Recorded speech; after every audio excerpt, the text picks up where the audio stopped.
Hello, everyone. I'm Atefeh Riazi, the Chief Information Technology Officer at the UN, and I'm delighted to be here with you virtually today. Thank you so much for inviting me to attend this wonderful event.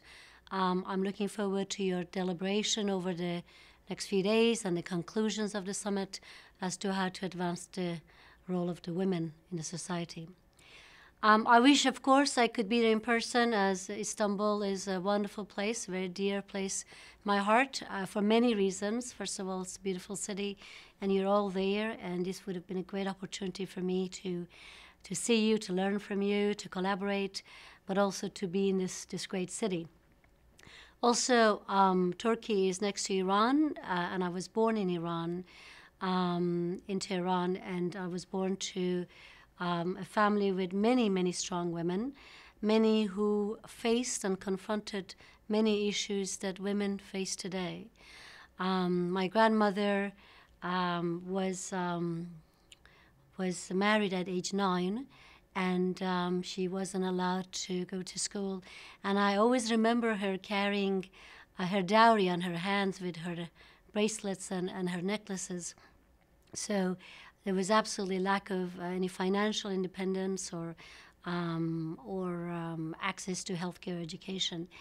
And my mom remembers as her worst day in her life being in third grade when the first day of school started, and she was told that she's not going to go to school because she's a girl. And she watched her 4 brothers going to school. And eventually she put herself through school, and she became a novelist. And when I was growing up, although I was in a family that believed in equal opportunities for girls and boys, the society kept putting pressure on the girls that they had to study and become teachers or nurses. And of course, there's nothing wrong with that. Those are wonderful careers to have. And my brother was always told that he'd be an engineer. So early on, I decided that I wanted to be an engineer, and I wanted to bridge that gap that women and girls always felt. And that's why I'm here. That's why I'm in the technology space, because I believed that technology was the way out of all the issues and many of the issues that women confronted and faced. So if you look at technology and advancements in technology, a lot has happened. 20th century was an amazing century. We had 2 world wars. We had a Cold War. We sent a man to the moon. We had antibiotics. But something really important happened, and that was the creation of the internet. And what it did was it connected the world. And it connected the world to a space that allowed for education, for healthcare, for a lot of awareness around information. Let me share what I face every day when I wake up. Every day when I wake up, I look at the UN Operations Crisis Center report. And when I look at it, I look at crises all over the world. You look at Ebola crisis, Liberia, Sierra Leone, Guinea. You look at human rights violations. You look at human trafficking. 1.2 million child victims, the second largest criminal enterprise, 80% women. Many of these crises are impacting the women. You look at drug trafficking. You look at food crisis. 805 million people don't have enough food to eat. Many women and children. You look at the water crisis, 3rd largest crisis for us globally. Our failure to mitigate climate change, the extreme events that we've seen, like the typhoon in Philippines, the earthquake in Nepal, all of these issues impacting families, women, and children. You look at the severe income disparity, 1% of the world earning 40% of the income globally. We look at youth unemployment, 50% unemployment globally, again, impacting our children. The fiscal crisis, the profound political, social instability, causing so many serious issues, millions of refugees in Congo, Mali, South Sudan, issues in Syria, the refugees from Syria, Ukraine, Iraq, all of that impacting women and children. So what do we do about that? If you look at technology, the advancements in technology has been tremendous. We look at healthcare alone, the ability to diagnose remotely, the ability to have expert systems, because we can get doctors to some of the remote places, tells us that we can diagnose and treat and address a lot of diseases.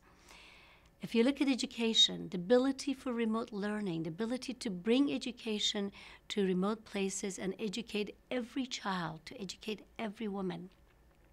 The advancements in power system, where you could actually have power through solar technology and solar panels. The changes that it could bring to the camps of the future, the changes that it can bring to the developing markets. You look at technology around satellites, communications, fiber optics. All of that are transformational. Those are the ways to bring in technology to close the digital gap. When we looked at the earthquake in Haiti, UN responded really well. And technologists and communication people were there within 2 days. And they looked at crowdsourcing. They looked at connecting families together through communications, through mobile network. How critical that is, because when a crisis happens, the first thing we want to know is, where are our family members? Are they well? Are they alive? So how do we go from crisis reaction to crisis prevention? And to do that, we have to embrace technology. We have to embrace analytics. I always wonder, if we know 2 inches less rain could cause civil unrest in 5 years in Sudan, how would we react today? How do we use that information to make sure that we can respond and respond well? We look at technology around the camps, around refugees, around the healthcare for the refugees. Right now, many of the UN entities are deploying bracelets that track the families, that track the family members, the health of the members, and that is really critical in terms of the well-being of our refugees. The first thing we need to do is to make sure they're not there. We need to make sure there is no crisis. Nobody wants to leave their home to be in a camp. And how do we use technology to prevent such crises from taking place? How do we address the underlying issues of education, healthcare, income disparity, civil unrest? But technology also has its negative impact. If you look at child trafficking, 80% of child trafficking is done online, in a place we call the dark web. How do we react to that? If you look at cyber wars of the future, cybercrime, identity theft, a great deal of that is because of the creation of the internet. The fact is that all the countries have connected their industrial system, their electric grid, their power, their water, their transportation to the internet. And that has brought tremendous risk. How do we respond to that? If you look at the issues of e-waste in China, in Africa, in much of the developing worlds, with the impact of mercury and lead in water, in land, how do we respond to that?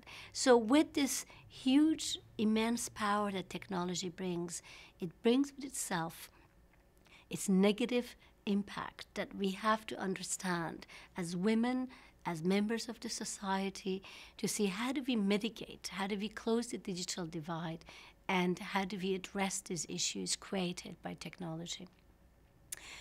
I also want to raise one more issue. I think women need to be contributors to technology. We need more women in technology, in science, in robotics, in artificial intelligence. Today, 200 million less women have access to technology. And when they opt out, when they don't have the ability to have access to information, to healthcare information, to education, it would not allow them for financial independence, and it would not allow for better healthcare and education for their children. We have to close that gap, and we have to get much more women engaged in the technology space to embrace technology. So I want to thank you for allowing me to join you virtually. I want to wish you a wonderful meeting, great deliberations, and I'm looking forward into what this conference and what you will all come up with, the recommendations that you will come up with, and how I could be supportive with what you decide to do to address the big issues of the women globally. Thank you.